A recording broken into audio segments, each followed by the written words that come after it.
साहित्य निधि में आज सुनिए हिंदी साहित्य जगत के नामचीन लेखक रांगे राघव जी की लिखी हुई उनकी प्रसिद्ध कहानी धर्म संकट।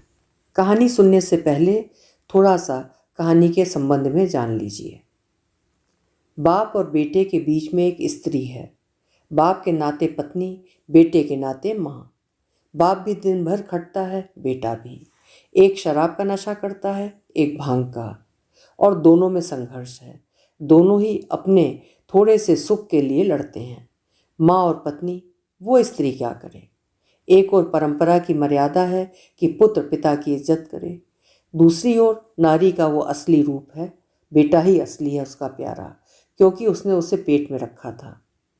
ये है इस कहानी का थोड़ा सा कथानक, जिसके चारों ओर एक शरीर है और बीचों बीच है आत्मा। तो प्रस्तुत है कहानी धर्म संकट। एक छोटी सी जगह के पीछे दिन रात झगड़ा बना रहता। सामने एक बड़ा शीशा लगा था, जिसमें शक्ल जब हिलती हुई दिखाई देती तो देखने वाले को अपनी सूरत के बारे में जितने विचार होते वे सब मुगालते में बदलते हुए नजर आते। उसे वे लोग दुकान कहते, इसलिए एक बड़ा लाल पत्थर बिछा रहता, जिस पर पान लगे हुए बीड़े रखे रहते और लकड़ी के खानों में खाली सिगरेट के पॉकेट ऐसे जमे रहते जैसे वे सब भरे हुए थे। इनके अतिरिक्त कुछ बीड़ियों के बंडल झलका करते। एक जमाना था जब बड़ी दुकान बाजार में ठाठ से खुलती थी। उसके रहते जब मोहल्ले में भगत का रथ जगा हुआ, हरदेव सदा चांदी के पाड़ के निकट बैठा करता। पर अब सब कहाँ था। वो एक सपना था जो अचानक ही मिला था और अचानक ही खो गया। शराब के नशे ने जब अपने जहरीले पंजों का फैलाव समेट लिया और दिमाग को खाने लगा, तब आंख खुली, देखा सब कुछ लुट चुका था। बाप की दुनिया संकुचित थी। वो अब करीब 50 साल का था, 2-1 शायद ऊपर ही होगा। उसका मुख गंभीर था, जिसे देखकर भिखारी सहज ही उससे भीख मांगने की हिम्मत नहीं कर सकता था। वो अधिकांश चुप रहता। उसके गालों पर एक खुरदुरापन था और सिर के छोटे छोटे बाल उसकी गंभीरता को अधिक बढ़ाते। कभी कभी वो जब हंसता तो उसमें भी एक बड़प्पन होता। धोती और कुर्ता पहनकर जब वो खड़ा होता तो उसके कंधे तनिक आगे को झुके हुए दिखाई देते। जब दुकान पर कोई चीज़ नहीं होती और ग्राहक उसकी मांग करता तो वो ग्राहक की ओर देखे बिना ऐसे मना करता कि ग्राहक फिर दूसरी बार उसके यहाँ कभी नहीं आता। और लड़का दूसरी तबीयत का आदमी था, हंसमुख मस्त सा दिखने वाला। शक्ल में बेटा बाप से मिलता जुलता था, जैसे पहले मोम में बाप का सांचा लेकर फिर उसमें बेटे को ढाल दिया गया हो। उसके दांत जरूर कुछ बड़े थे, सुती हुई देह थी, और जब वो शाम को थका मांदा भांग पीकर बैठता और जोर जोर से आवाज़ें लगाता हुआ हंसता, तब उसकी अधखुली नशीली आंखों में जिंदगी की रोशनी चमकती हुई दिखाई देती। उस समय वो बहुत प्यारा दिखाई देता। उसके कपड़े अजीब होते। नंगे बदन से लेकर कुर्ता, फितुही, मिर्जई, बास्केट, कोट सभी उसके ऊपर फपते दिखाई देते और ऐसे अदलते बदलते रहते जैसे ज़मीन पर अलग अलग ऋतु में अलग अलग फल निकलते हैं। लेकिन बेबात की बात में दोनों में झड़प हो जाती और वे दोनों नाखुश होकर एक दूसरे को गालियाँ देते। इन दोनों के बीच का प्राणी एक स्त्री थी। वो एक की पत्नी थी, दूसरे की माँ, अर्थात हरदेव की स्त्री और भगवान दास की माता। वो दोनों के झगड़े में मध्यस्थ बनती।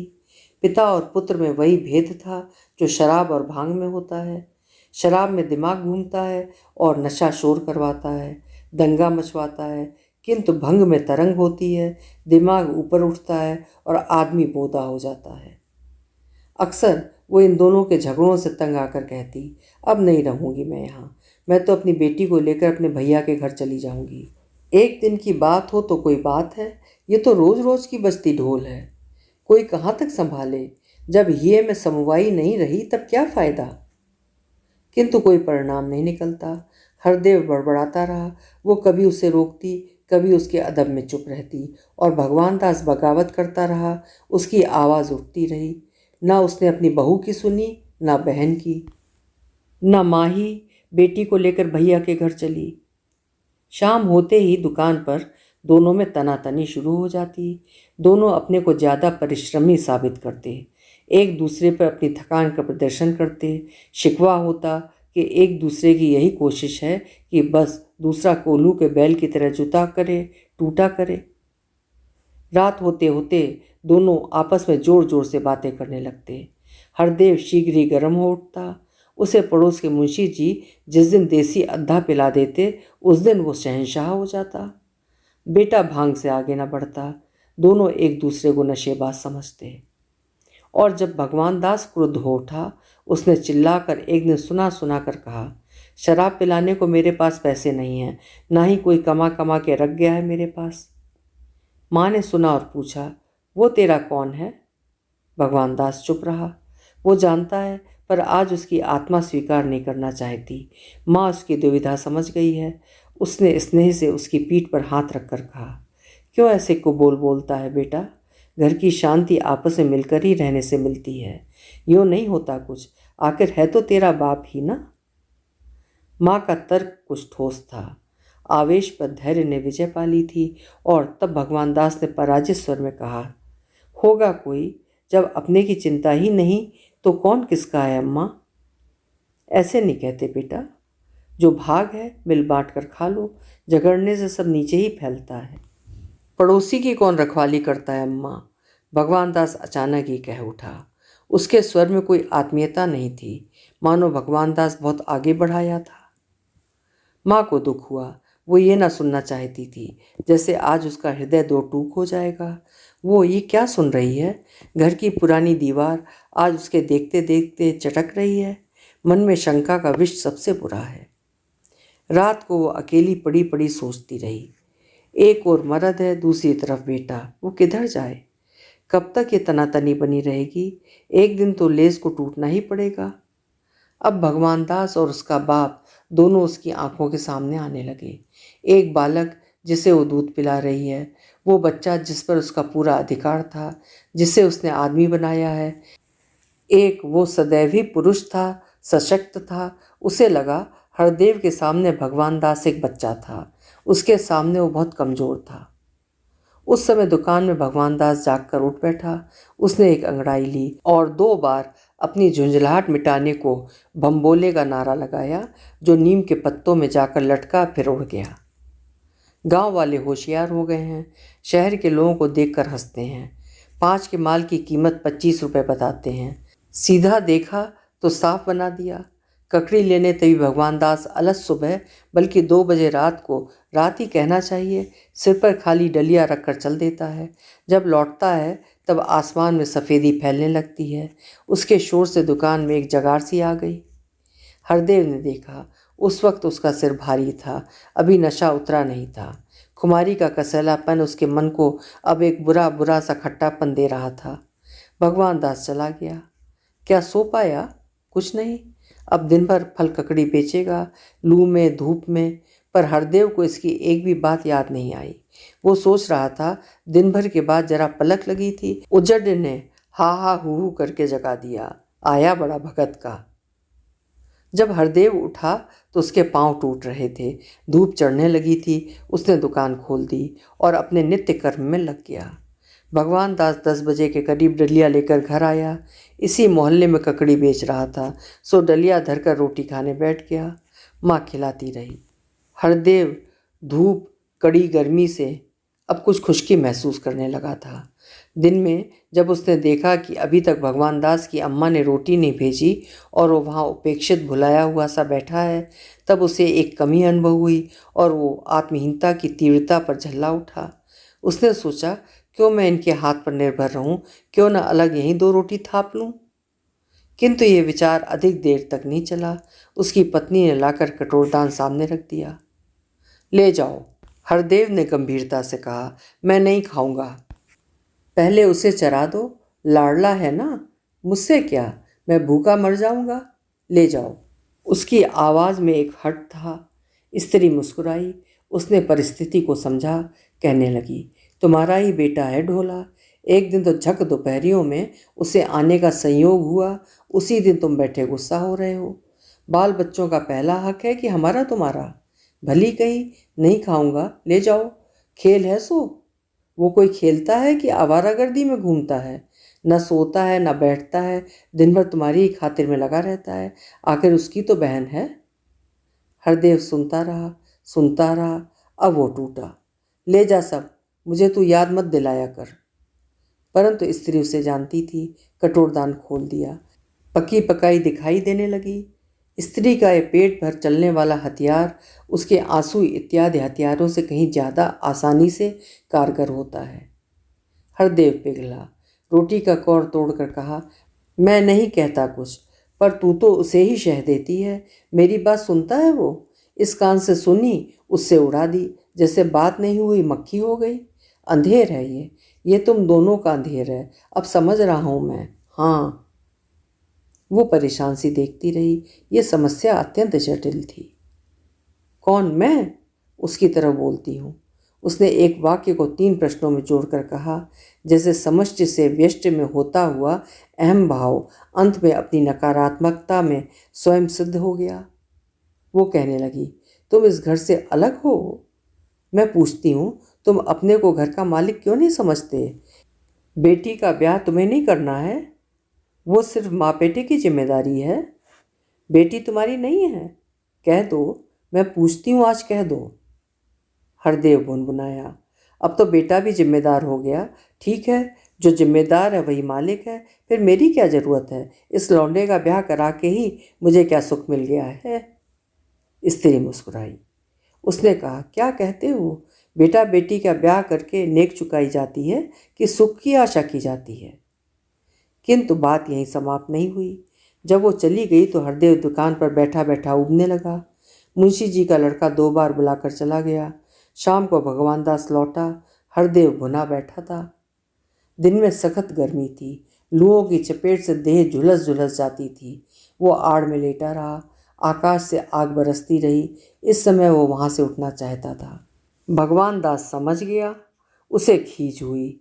दिन भर यहाँ लुओं में चक्कर लगाते लगाते शरीर फूंक रहा है, और राजा साहब हैं, ये आड़ में भी दुकान पर नहीं बैठ सकते। इन्हें तो नींद चाहिए, नींद। कुछ न कहकर चुपचाप वो मंदिर के नल पर नहाने चला गया। शरीर पर नल का पानी कुछ कुछ सीटा सीटा सा लगा और एक हल्की फुरफुरी आई। वो शिथिल सा पानी की धार के नीचे बैठा रहा। मज़ा आ रहा था। जैसे इस ठंडक से धूल के साथ सारी हरारत, सारी थकान बह बह कर निकल रही हो। उसे काफ़ी देर हो गई। जब वो नहा कर लौटा तो सीधा रोटी खाने घर चला गया, क्योंकि भूख तेज हो गई थी। हरदेव ने देखा, वो क्रोध से कांप उठा। नवाब का बच्चा, क्या कहते हैं? अब मुंशी जी क्या रात भर बैठे रहेंगे? एक तो बेचारे बुलाकर पिलाते हैं, तिस पर कब तक इंतज़ारी करेंगे? आया था, खैर नहा ले भाई, अभी लड़का है, तेरा बखत है। पर ये क्या कि अब चल दिए बदन फटकार कर। हरदेव सोचता रहा। विचार एक रूप होकर घिरने लगे। बस इसे क्या, भांग पी ली और सो रहा। एक बार ना सोचा होगा इसने बुढ़ा क्या कर रहा है, क्या करना चाहता है। उसे दुकान से क्या मतलब? वो तो एक काम करेगा बस, जैसे इसके बाप ने मुझे नौकर रख लिया है कि बैठ सौदा बेच, जो गुल्लक में आए सो इधर दे, इधर। हरदेव को गुस्सा घेरने लगा, जैसे शिकारी जानवर को घेरता है। जैसे चारों तरफ बाजे बजाती हुई भीड़ बढ़ती आ रही है और वो लाचार बाहर निकलता चला जा रहा है। उसे लगा उसके विरुद्ध सारा घर मिलकर एक हो गया है। वो क्यों उन्हें अपना समझता है? वे सब उसे उल्लू बनाकर रखना चाहते हैं, जैसे वो उन सबका गुलाम है। इस विचार जुगुप्सा ने जैसे उसका एकदम दम घोट दिया। उसे लगा वो मझधार में डूब रहा है। अब वो फुफकारने लगा, जैसे मोहल्ले के सब कुत्तों ने मिलकर एक कुत्ते को घेर लिया और उसकी निर्बल आत्मा पिछली टांगों में दुम दबाए दांत निकाल कर चिल्ला रही है। वो प्राण प्रण से अपने को मुक्त करने की चेष्टा कर रहा है। वो बुढ़ा हो चला है। वे चाहते हैं कि वो अपाहिज सा उनका हुक्म बजाता रहे। अब जैसे उसकी कोई मर्जी नहीं रही। कल तक वो जहाँ मालिक था, आज वो वहाँ गुलाम बनकर रहेगा। उसने दुकान बढ़ा दी। असह्य दुख से उसकी आत्मा छटपटाने लगी।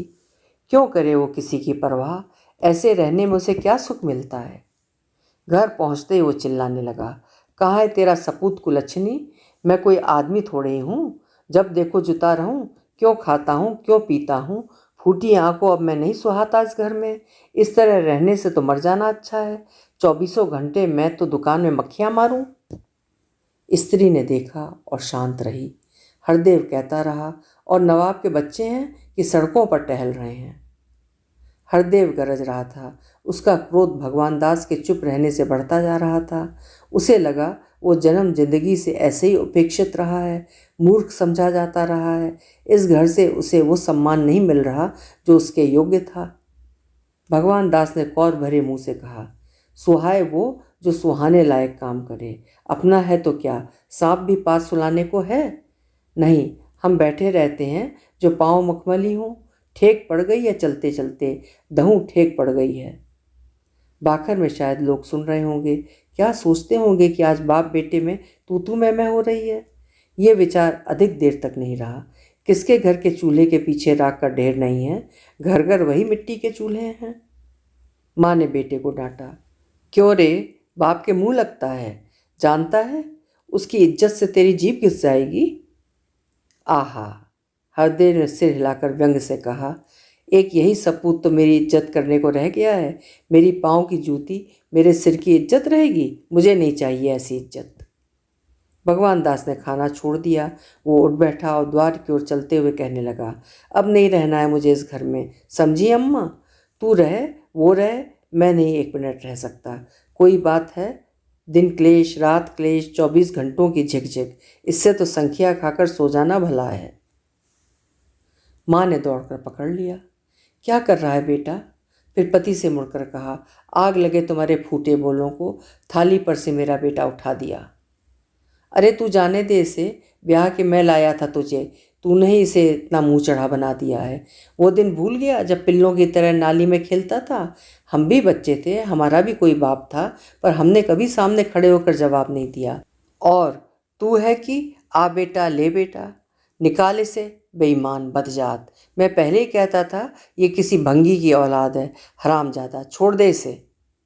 और वो दिन तुम भूल गए? भगवान दास ने चिल्लाकर कहा, जब कुत्तों की तरह नाली में पड़े थे शराब पीकर, जब मैंने उठाया था तुम्हें, जब दुनिया का गंदा चाट रहे थे। उसकी चोट से हरदेव तड़प गया। उसने बढ़कर कहा, अब तो कह। हाँ, अब के कह के तो देखूं, सुअर, हलक में हाथ डालकर जीभ खींच लूंगा। वो चिल्ला उठी, भगवान दास, कपूत बाप का सामना करता है, उसकी तुझसे एक बात भी नहीं सुनी जाती। भगवान दास ने माँ को पीछे ढकेल कर कहा, आज ये नहीं मानेगा, कहूँगा कहूँगा फिर कहूँगा, क्या कर लेगा? हाँ ले, मैं कहता हूँ, सारी बाखर सुने, आया बड़ा डराने वाला, जैसे मैं कोई बच्चा हूँ, शराबी। हरदेव का हाथ उठ गया। माँ बीच में जूझ पड़ी, किंतु दोनों क्रोध से मतवाले हो रहे थे। एक हाथ घूमा, वो छिटक कर दूर जा पड़ी। दोनों लड़ रहे थे।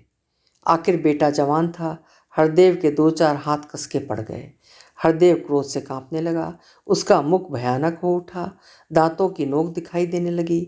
हरदेव ने फुदकार किया, आज तेरी माँ न होती तो हरामजादे छाती फाड़ कर खून पी लेता, पर इसकी वजह से तुझ पर मेरा हाथ नहीं उठता। माँ भगवान दास को कोसती हुई चिल्लाने लगी, अरे तेरा नाश हो जाए कपूत, बाप पर हाथ उठाते तुझे लाज ना आई? वो क्या इसी दिन के लिए बूढ़ा हुआ है? कमबख्त, तुझमें हया का लेश भी नहीं रहा। इसका तो मैंने पैदा होते ही गला घोंट दिया होता। भगवान। स्त्री की ललकार सुनकर उसी समय हरदेव ने सारी ताकत लगाकर भगवान दास को कस के धक्का दिया। गुत्थम गुत्था फिर शुरू हो गई। माँ चुपचाप खड़ी देख रही थी। उसे लग रहा था जैसे सारी दुनिया घूमने लगी है। लड़के के प्रति उसे अत्यंत विक्षोभ था, घृणा थी। वो देख रही है उसका जाया आज घर में आग लगा रहा है। वो चिल्लाना भी भूल गई। हठात हरदेव ने भगवान दास को फेंक दिया। वो कातर स्वर में चिल्ला उठी, दौड़कर अपने बेटे को संभाल लिया। उसने देखा दीवार से टकरा जाने से भगवान दास के सिर से खून निकल रहा है। पास बैठ गई, सिर गोद में ले लिया। बेटे पर बेहोशी सी छाई थी। हरदेव हाँफ रहा था, जैसे उसने एक बहुत बड़ा काम कर दिया है। अब भी वो इतना दम रखता है कि अपनी इज्जत अपने आप बचा ले। भगवान दास ने अधकुली आंखों से माँ को देखा। माँ उसके सिर से बहते हुए खून को देख रही थी। उसने क्रोध से जलती हुई आंखों से देखकर कहा, तुम चले जाओ, अभी घर से निकल जाओ। तुम मेरी गोद में आग लगाना चाहते थे। जिसे मैंने इतने दिन तक अपनी कोख में रखा, उसे तुम मार डालना चाहते थे। हरदेव हतबुद्धि सा खड़ा रहा। स्त्री कहती रही। जिनावर, जंगली, हाथ न टूट गया तुम्हारा जो इस फूल को मसलने चले थे? और उसने पुचकार कर कहा, उठो बेटा, अब हम इस घर में नहीं रहेंगे। वो दुकान इसी की रहे, देखें कैसे चला लेता है। हम तुम मेहनत करके पेट पाल लेंगे। अभी आप सुन रहे थे रांगे राघव जी की लिखी हुई उनकी एक प्रसिद्ध कहानी धर्म संकट।